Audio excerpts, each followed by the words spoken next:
그래서 우리가 그 2주간 특세의 주제가 이 제목이었어요. 믿음의 길을 걸어가는 그대에게. 그래서 혹여나 좀 특별한 상황으로 인하여서 함께 참여하지 못한 우리 청년들이 있다면 우리 온라인으로 그 전에 것들 다 녹화가 되어져 있으니까 이렇게 또 한번 보면서 이렇게 같이 동참을 하면 좋을 것 같습니다. 왜냐하면 공동체라고 하는 것은 좀 동일한 추억, 기억을 갖고 있을 때 그 공동체가 좀 더 이렇게 결속이 더 많아져요. 그래서 가족도 그냥 뿔뿔이 흩어져 있는다고 해서 혈통은 같아도 뿔뿔이 흩어져 있으면 가족의 그런 정체성이 잘 생기지 않습니다. 같이 먹고 자고 삶을 나누면서 그렇게 공통의 기억들, 추억들이 쌓일 때 그게 가족으로 이렇게 만들어지거든요. 그래서 우리가 신앙의 공동체로서 또 우리가 이런 귀한 시간들을 내가 그때는 못했다 하더라도 이렇게 같이 이렇게 동참하면서 동일한 기억들, 추억들을 가지면 우리 공동체가 좀 더 이렇게 결속이 더욱더 단단하게 되지 않겠나 이렇게 생각합니다.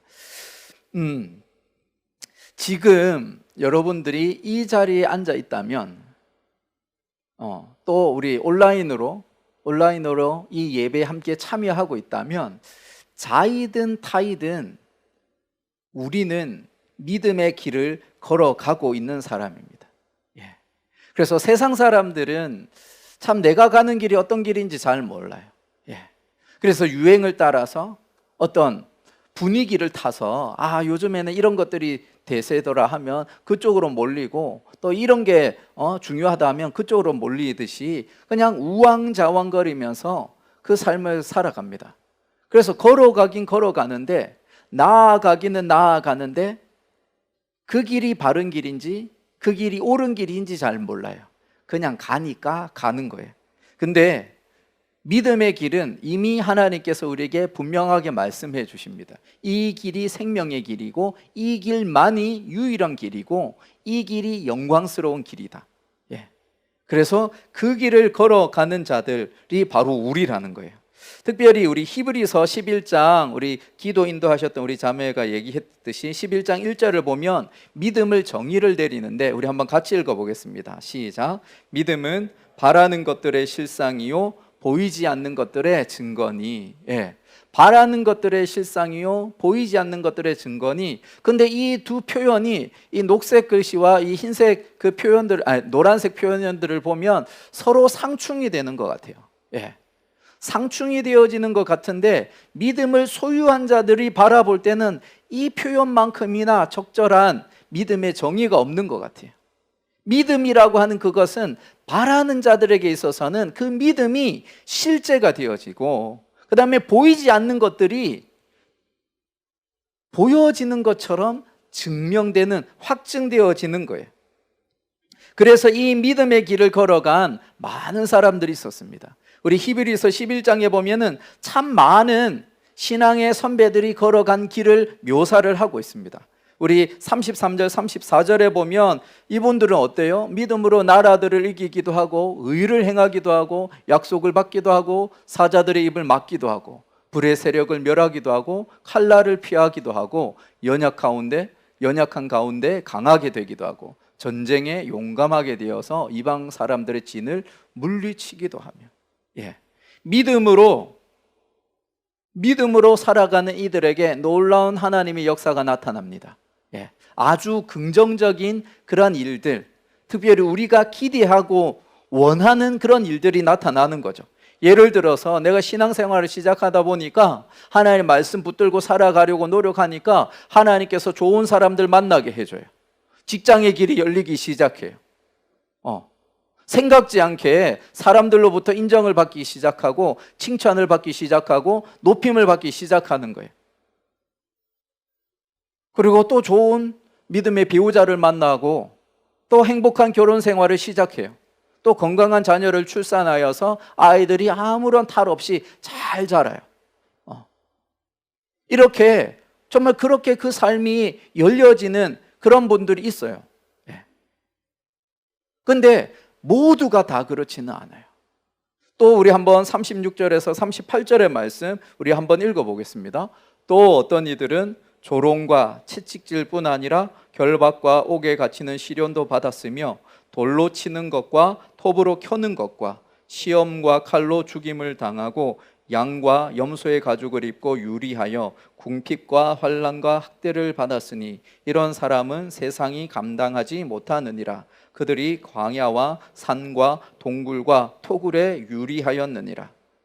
네, 앞서는 참 긍정적인 일들, 참 우리가 정말 바라고 원하는 일들인 것 같은데 지금 이 구절을 보면 주저하게 되지 않습니까? 네. 내가 교회 다니고 신앙생활 한다고 하니까 이 코로나 시국에 무슨 교회 다니냐, 그렇게 사람들 많이 모이는데 그런 데 가고 있느냐, 사람들의 질시가 있고 사람들의 시선이 좋지 않아요. 네. 신앙생활을 하다 보니까 절제해야 되고 때로는 내가 포기해야 되는 거예요. 사람들은 자신의 유익을 위해서라면 다른 사람 밟고 넘어가는 것 크게 개의치 않는데 예수를 믿기 시작하다 보니까 주님께서 원하시는 것은 그것이 아니니까 양보하고 배려하고 섬기다 보니까 뒤처지는 것 같아요. 손해보는 것 같기도 하고 또 포기해야 되는 것들이 너무 많은 거예요. 직장에 있어서도 선택의 폭이 줄어들어요. 하나님이 원하시는 것이 아닌 직장들이 보이기 시작하니까 그 선택의 폭이 줄어들고 여러 가지 삶의 부분에 있어서 내가 전에는 누리지 못했던, 생각지 못했던 여러 가지 일들이 생기기 시작하는 거예요. 예. 막히고 안 되고 때로는 반대를 당하기도 하고 그런 어려운 상황에 처하기도 합니다. 예.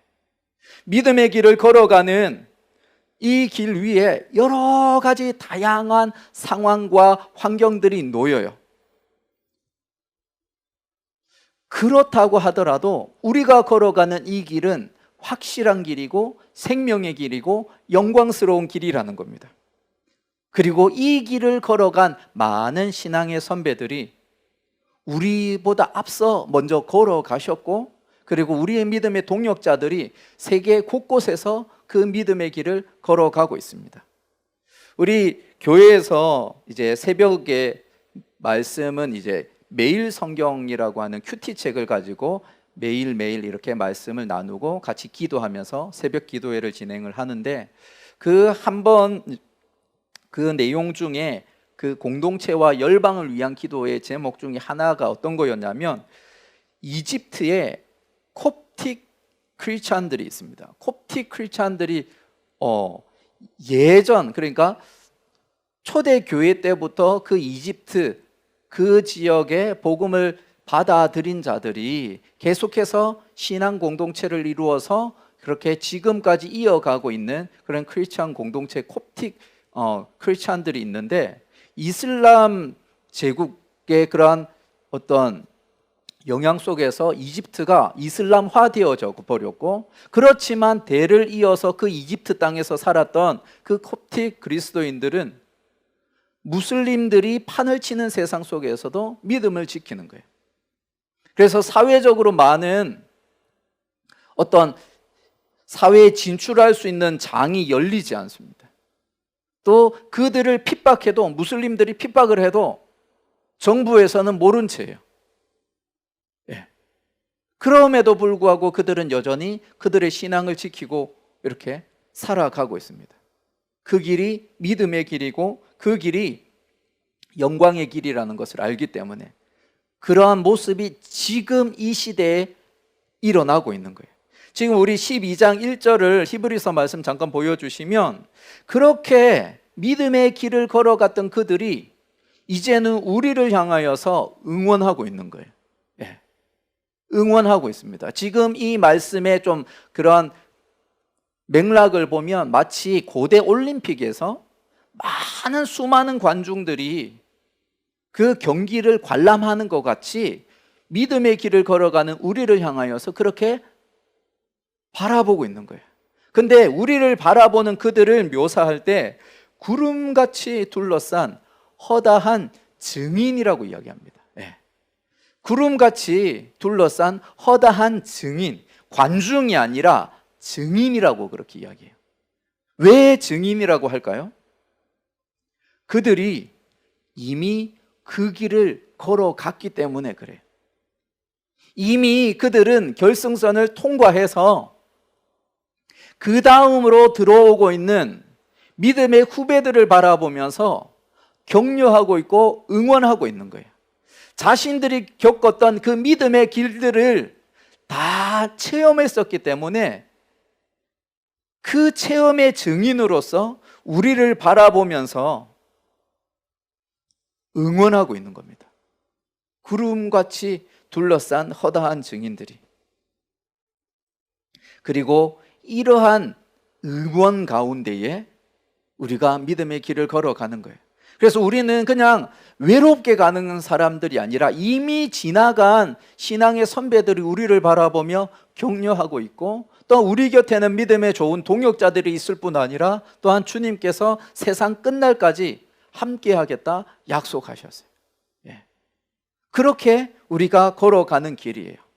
요즘에 코로나 때문에 스포츠 게임들을 보면 그런 거 있잖아요. 무관중 게임들, 이렇게들 많이 있잖아요. 그래서 선수들의 길을 살려주려고 예전에 관중들이 소리쳤던 그 음성들을, 환호성들을 녹음을 해가지고 어떻게 해요? 들려줘요. 예. 관중이 없는데, 축구 그 넓은 경기장에 관중은 한 명도 없는데 소리로 그렇게 관중이 있는 듯한 분위기를 만들고 현수막으로 사람들 모습처럼 이렇게 쫙 깔아가지고 마치 있는 것처럼 그렇게 만들면서 응원하고 있습니다. 왜요? 선수들조차도, 프로라고 하는 선수들조차도 그 응원이 있을 때와 없을 때가 다른 거예요. 근데 우리를 향하여서 증인으로서 우리를 응원하는 수많은 그런 신앙의 선배들이 있다는 겁니다. 이렇게 우리가 그렇게 걸어가는 길이 그렇게 외로운 길이 아닌 거예요. 근데 우리 12장 1절 말씀 한 번 더 보시면, 그렇게 우리가 믿음의 길을 걸어갈 때에 우리의 발을 무겁게 하는 게 있어요. 우리의 어깨를 무겁게 하는 것들이 있어요. 예. 특별히 죄의 문제. 예. 여기 보면 얽매이기 쉬운 죄라고 이야기하잖아요. 얽매이기 쉬운 죄. 요걸 조금 이렇게 편하게 표현을 해보면 쉽게 덫에 걸리게 하는 죄. 예. 죄의 특성이 그래요. 죄라고 하는 것이 보면 우리를 쉽게 덫에 걸리게 합니다. 그래서 겉으로 보여질 때는 어때요? 되게 화려하고 되게 좋은 것 같아요. 그렇게 다가옵니다. 죄라고 하는 것이. 그런데 그 이후의 결말은 비참하고 처참해요. 죄는 야, 이것을 따먹으면 너가 하나님처럼 될 거야, 사탄이 그렇게 했던 것처럼 좋은 것을 줄 것처럼 말하지만 그 이후의 결말은 책임지지 않습니다. 네가 했잖아. 그래서 우리가, 사탄이 우리의 삶 속에서 쉽게 이렇게 덫을 놓는데, 그것들을 한번 좀 살펴보면은, 지금 살펴볼 거는 그 죄의 내용이라기보다는 우리를 그렇게 쉽게 얽어매면서 함정의 덫에 걸리게끔 하는 그런 것들이에요. 한번 보면 첫 번째 한번 클릭해 주실래요? 첫 번째는 뭐죠? 게으름입니다. 게으름. 예. 미루는 거. 나중에 해도 되잖아. 예. 나중에 해도 되잖아. 아직 시간은 많잖아. 특별히 우리 청년들은 더 그러지 않을까요? 내가 아직 팔팔한데 뭐. 아직 내 인생의 끝이 언제 될지 까마득한데 뭐. 할 수 있는 기회들이 많는데 뭐. 그러면서 미룹니다. 예. 그렇게 교묘하게 사탄은 우리에게 덫을 놓아요. 야, 지금 굳이 기도할 필요 있냐? 지금 너의 인생 가운데 큰 문제 없잖아. 근데 뭐 기도한다고 그러냐? 나중에 해도 돼. 좀 힘든 일 생기기 시작하면 그때 해도 되잖아. 중요한 일이 있으면 그때 해도 되잖아. 그렇게 미루게끔 사탄이 우리를 속입니다. 두 번째요, 핑계입니다. 핑계. 너무 바빠서요. 너무 바빠서 지금은 못할 것 같아요. 다른 청년들도 다 그렇게 하는데 뭐 굳이 내가 그렇게 해야 되냐. 다른 이들 보세요. 저렇게 하는데도 큰 문제 없이 잘 사는데 뭐 내가 그렇게 해야 됩니까? 그렇게 핑계댑니다. 예. 그러면서 우리를 믿음의 길을 걸어감에 있어서 최선을 다하여 집중하여 그렇게 걸어가게 하기보다는 우리의 발을 무겁게 하고 더디게 만듭니다. 우리 세 번째요, 타협하는 거예요. 타협. 예. 이 정도면 괜찮지. 예. 이 정도면 괜찮지. 나 정도만 하라고 그래. 예. 나 정도면 잘하는 거지. 내가 주일 빠뜨리지 않고 청년부 예배 빠뜨리지 않는데 나 정도면 괜찮은 거지 뭐. 그렇게 타협하게 합니다. 더 많은 것을 누릴 수 있음에도 불구하고 이 정도면 됐어 라고 타협하게 만들어요. 네. 그 다음에 네 번째요, 잠깐인데 뭐. 네. 요즘에 우리 코로나 때문에 마스크를 많이 쓰는데 사람들 모이는 그런 자리에서 카페나 식당에서도 그러잖아. 잠깐은 괜찮겠지. 그러다가 어려움을 당하는 일이 있습니다. 그래서 제가 단위에 오를 때도 설교할 때는 마스크를 벗지만 우리 청년들 싱어로 이렇게 올라올 때는 제가 마스크를 써요. 나를 지키기도 하지만 우리 청년들을 지키기 위해서 그렇게 마스크를 씁니다. 예. 잠깐이라고 하는 것이 보면 참 우리의 인생은 많이 갉아먹어요. 한번 여러분들이 지금까지 살아왔던 삶을 한번 보세요.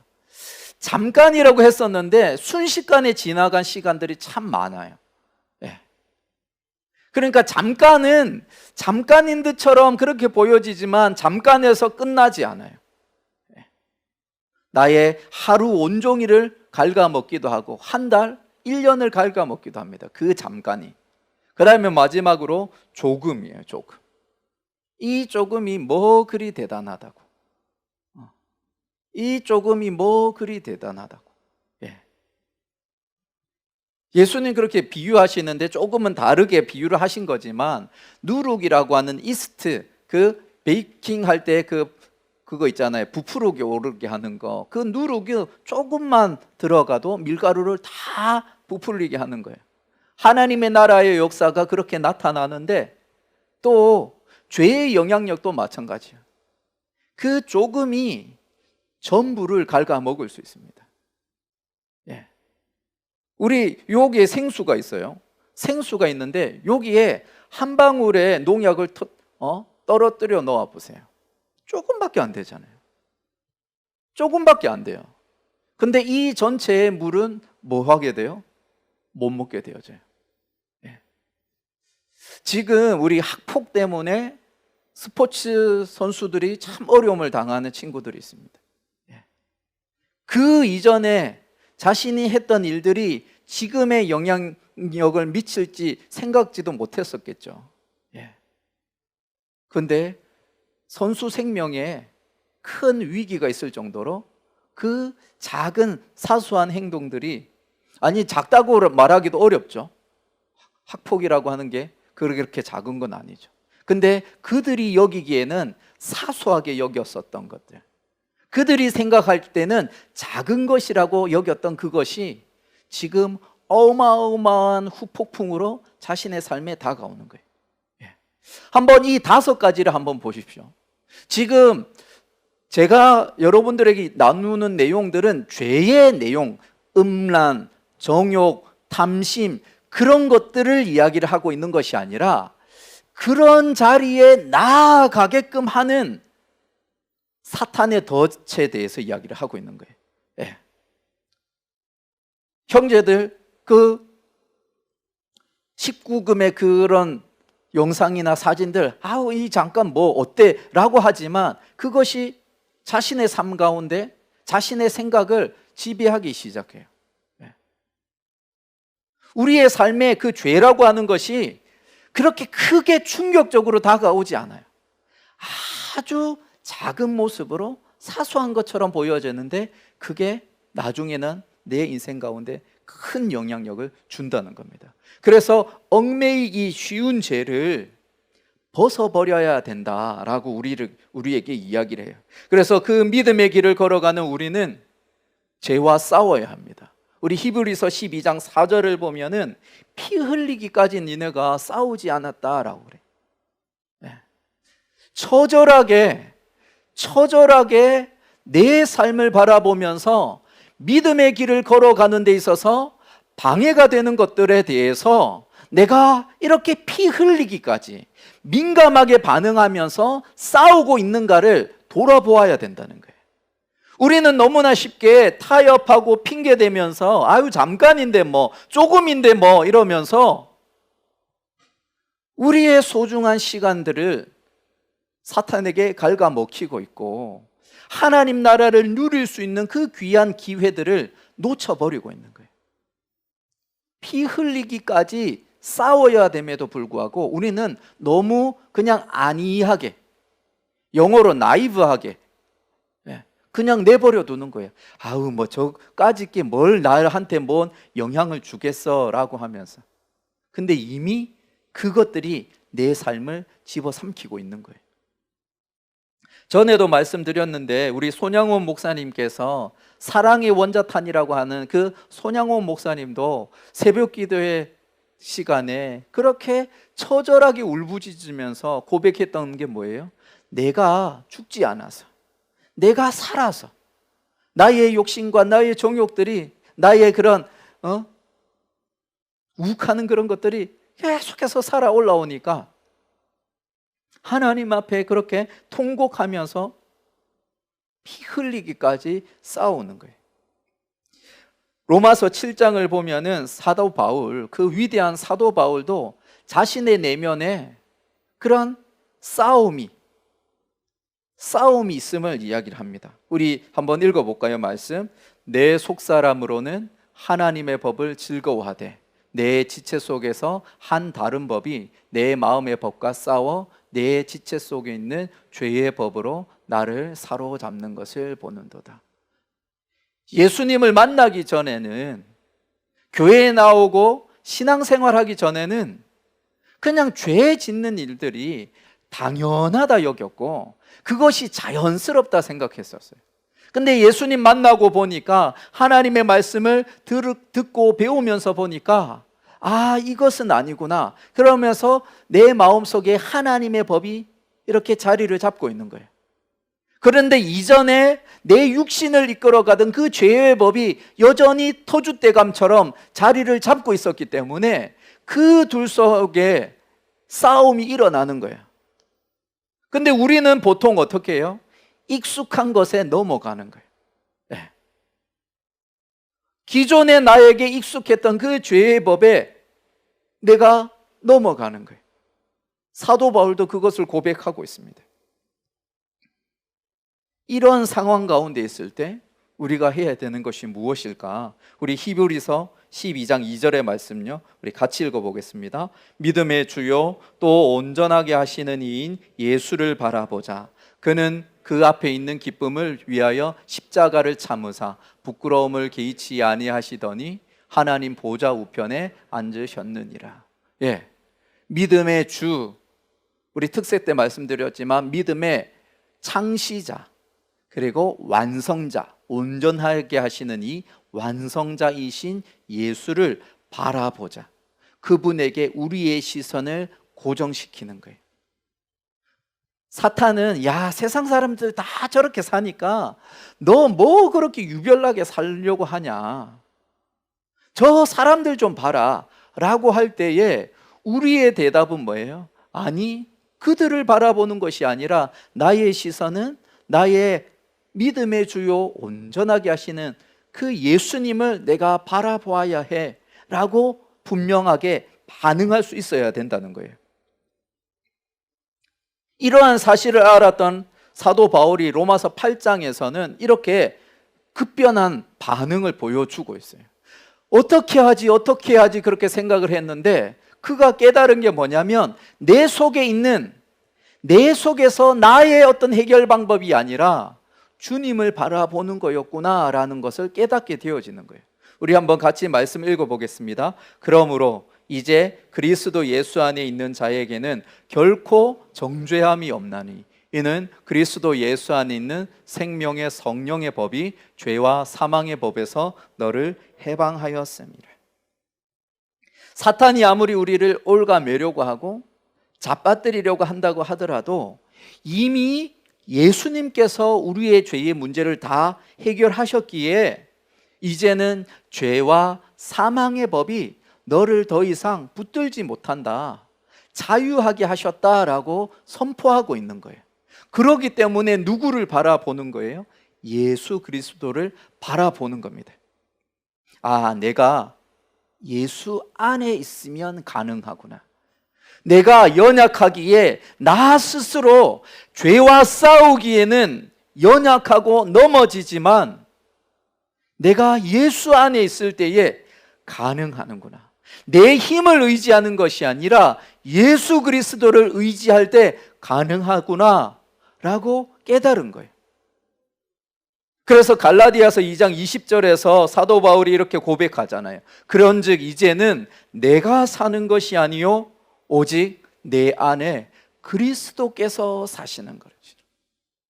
나는 죽고 예수로 살아가는 사람. 내가 원하는 바대로 살아가기를 원하는 것이 아니라 주님께서 원하는 바대로 살아가기를 기뻐하는 사람. 그것이 믿음의 길을 걸어가는 우리들의 삶의 모습이 되어야 되겠구나라는 것을 깨달은 거예요. 그래서 믿음의 주요 온전하게 하시는 이인 예수를 바라보자라고 우리에게 말씀하고 있습니다. 우리 히브리서 12장 3절의 말씀을 쉬운 성경으로 이렇게 우리 한번 읽어보겠습니다. 예수님을 생각하십시오. 예수님께서는 죄인들이 그를 미워해서 악한 일을 할 때에도 묵묵히 참으셨습니다. 지칠 때라도 낙심하지 말고 예수님의 본을 따르기 바랍니다. 네. 예수를 바라보는 것. 십자가의 그 길을 가기 일주일 전만 해도 예루살렘 성에 있는 사람들이 자신의 겉옷을 땅바닥에 깔면서 환호를 했었던 예수님이었습니다. 그런데 며칠이 지나지 않아서 저 예수를 죽여라, 저 예수를 죽여라 사람들이 바뀌어져요. 예. 보통 사람이었다면 어떻게 했어요? 일주일 전만 해도 자신에게 왕처럼 대접하면서 자신을 높여주던 사람이 갑자기 바뀌어가지고 자신을 죽여라 죽여라 하는 사람들을 바라볼 때 그 마음이 얼마나 무너질까요? 그렇지만 묵묵하게 십자가의 길을 걸어가셨어요. 그리고 우리에게 그 믿음의 길을 열어놓으셨습니다. 우리가 믿음의 길을 걸어갈 때 때로는 내가 원하는 대로 다 풀리는 것 같아서 참 감사할 때도 많이 있지만 때로는 그 믿음 때문에 포기해야 되기도 하고 손해보기도 해야 되고 때로는 내려놓아야 할 때도 있다는 거예요. 그리고 그런 것들이 나를 힘들게 하고 지치게 할 때도 있지만 우리가 주님을 바라볼 때에 우리는 그 믿음의 길을 걸어갈 수 있다는 사실입니다. 우리 마지막으로 한 사람을 여러분에게 소개하려고 하는데 이분이 존 스티븐 아크왈이라고 하는 탄자니아의 이 마라톤 영웅입니다. 우리 잠깐 이분의 영상을 우리 잠깐 보도록 하겠습니다. 예, 아크왈이 이 선수가 유명했던 이유는 완주를 했기 때문에. 그가 중간에 부상을 당합니다. 그럼에도 불구하고 완주를 해요. 그리고 완주했던 시간이 3시간 25분 27초예요. 이미 올림픽 시상식 다 끝나고 폐회식까지 하고 이제 사람들 떠나가고 있는 그 시간. 그럼에도 불구하고 그가 완주를 합니다. 그리고 그러면서 했던 말이 뭐냐면 왜 경주를 포기하지 않았느냐? 인터뷰할 때 그가 이런 말을 합니다. 우리 한번 같이 읽어볼까요? 나의 조국은 내가 경주를 출발하라고 5천 마일 떨어진 이곳에 보낸 것이 아니다. 그들은 내가 이 경주를 완주하라고 이곳에 보낸 것이다. 예. 올림픽에서 스포츠 게임에서 꼴찌로 이렇게 스포트라이트를 받을 사람은 아마 없을 거예요. 예. 올림픽 정신을 가장 잘 보여주었던 사람이기 때문에 아마 이분을 조명하고 있지 않나 싶습니다. 우리가 믿음의 길을 걸어갈 때 예수님도 동일한 마음이시리라 생각해요. 내가 너희들을 위하여 믿음의 길을 열어놓은 것은 그냥 시작해다가 중간에 중도 포기하고 그냥 세상의 길로 걸어가라고 그렇게 열어놓은 것이 아니라 완주하라고. 완주해서 그 끝에서 하나님께서 주시는 그 영원한 생명을 누리라고 예수님께서 그 길을 열어놓으신 것이다 라고 말씀하시는 것 같아요. 그 게임을 완주하기 위하여 우리는 이 믿음의 길 위에 서 있습니다. 나폴레온 힐이라고 하는 우리 자기 개발 또 성공학의 대가인 분이 이런 말을 남겼어요. 패배가 찾아왔을 때 가장 쉽게 취할 수 있는 조치는 포기다. 그것이 바로 대다수의 사람들이 평범한 사람으로 남는 이유다. 힘든 일이 있을 때 나는 아닌가 봐. 나는 교회랑 안 맞나 보다. 나는 예수 믿는 거 하고는 좀 별개인가 보다. 그러면서 그냥 포기하는 분들도 있어요. 근데 주님은 그 끝을 완주하라 그렇게 말씀하십니다. 디모데후서 4장 7절에서 8절을 말씀 보면 우리 같이 한번 읽어보겠습니다. 나는 선한 싸움을 싸우고 나의 달려갈 길을 마치고 믿음을 지켰으니 이제 후로는 나를 위하여 의의 면류관이 예비되었으므로 주 곧 의로우신 재판장이 그날에 내게 주실 것이며 내게만 아니라 주의 나타나심을 사모하는 모든 자에게도니라. 믿음의 길을 걸어가는 우리에게 당부하는 위대한 사도의 고백입니다. 이미 많은 우리의 신앙의 선배들이, 믿음의 영웅들이 그 길을 걸어가고 그 영광을 맛보고 이제는 우리를 바라보면서 허다한 수가 구름과 같이 둘러서서 우리를 응원하고 있습니다. 일어서라, 일어서라, 멈추지 마라, 얽매이지 마라, 그 길을 계속해서 걸어가라 우리에게 말씀하고 있습니다. 우리가 믿음의 길을 걸어간다면 그 길 가운데 귀한 동역자들이 있고 주님이 함께 하십니다. 이 길을 계속해서 걸어가는 우리 예수세대 청년들이 되시기를 주님의 이름으로 축원드립니다. 아멘.